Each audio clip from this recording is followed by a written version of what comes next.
Hello everybody, welcome to the Stutter Sage channel. My name is Sage, and today I'd like to talk a little bit more about life as a covert stutterer.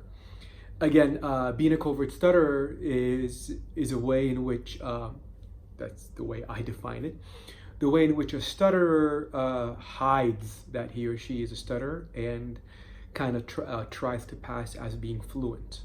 Again, for those of you who don't know the terminology, fluent is non-stutter, speaking without a stutter, is called being fluent. And although it may seem, I guess, to a stutterer or a severe stutterer, or even when I look back on it, it seems like maybe a relaxing type of way to go about life every day, but it really isn't, because as a stutterer, you're consistently thinking about switching out words, the different techniques, the different strategies you have based on who you're talking to, the environment around you, what the topic is, is your guard up, is it not? So one of the things, for example, let's say when I start my day off, when I go to work, now most people at my job are bilingual. So based on how I'm feeling at that particular moment, I would either speak in Arabic or English, whichever word or whichever phrase seems to feels like it's going to flow out of me without a stutter, without a block. So I would go with that. So there are a few employees who do not speak both languages. I wouldn't just peek into their offices and say, "Hey, good morning," or how's it going?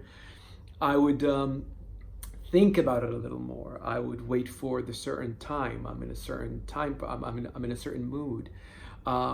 Maybe there could be a lot of distractions around me, so even if I block, it won't seem pretty obvious that I am.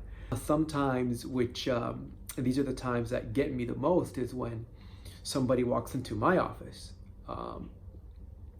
and because I usually need a moment. I don't immediately greet a person or speak. I take a few pauses. So when someone comes into my office, that's when maybe I would act like I was on the phone, act like I was just reading something, and I'll be with you in a minute. But if I don't do that, I would block. Now, it wouldn't be a bad block, but it would be a block nonetheless, something that I've been trying to avoid my entire life. So speaking to people at work is a struggle. I don't go out often. I'm mostly at home and I exercise, and I go out, but I choose not to hang around people as much. But when the time comes, I also, depending on who it is, I also have to strategically understand, is the dialogue going to be mostly in English? Is it going to be in Arabic? Are they going to talk about something that's going to get me that's going to make me emotional? Is it going to make me angry? Because that also feeds into the stutter. For example, I'm going to see a couple of my friends in 3 days, and I'm already preparing myself for that. Most of the time, I don't speak. I have the others talk, and I just join in the conversation. I rarely lead a conversation. That's something that has been it's just a way I was, I guess. Phone calls are a different thing. I am rarely sitting down when I take a call. I'm always pacing, because the movement and the pacing, it helps me a lot. And the same thing goes if I want to order a pizza, or any type of phone call whatsoever. I wouldn't take it sitting down.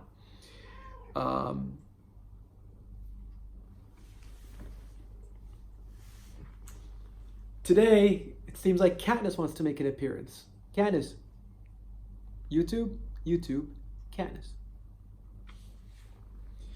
So, I'm not saying an overt stutter doesn't have any struggles. I'm just saying it's all a struggle. I'm also a runner, so at least three times a week I would run 4 or 5 miles. And what really drives me crazy is, here I am into my run, and somebody stops me.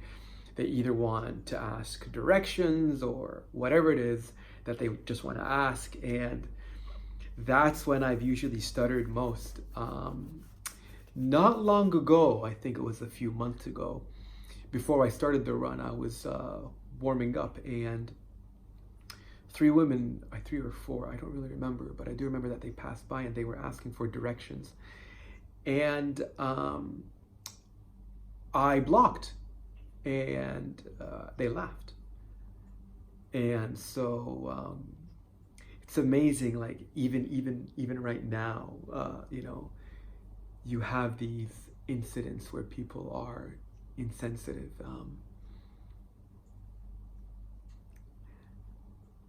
I don't know. I don't know if I've ever gone one day without thinking of the stutter.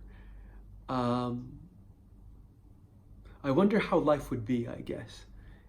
It's always on the back of my mind whether I'm allowing myself to freely stutter, which I rarely do, or not, because I'm still thinking about how to strategically replace words.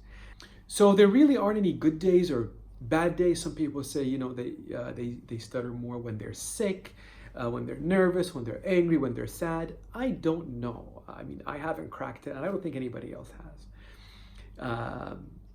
But I know that as a covert stutterer, I think it weighs a little bit more on me as well, because I believe that some people don't know I stutter, so I have to keep up that smoke screen, that facade that I don't. I hope whatever strategies you choose, whether it's being covert or overt, I hope that it's getting you to a point that at least you're proud of who you've become because of that stutter. Because that's where I have reached now. I am not proud of my stutter. I never will be. I will never accept my stutter. I have no choice, but I'll never accept it. But I'm proud of who I have become. There's some strength involved in going through life as a stutterer that no one else would ever experience or know but a stutterer. So just thought I'd share with you how my journey is day in, day out. Thanks for watching.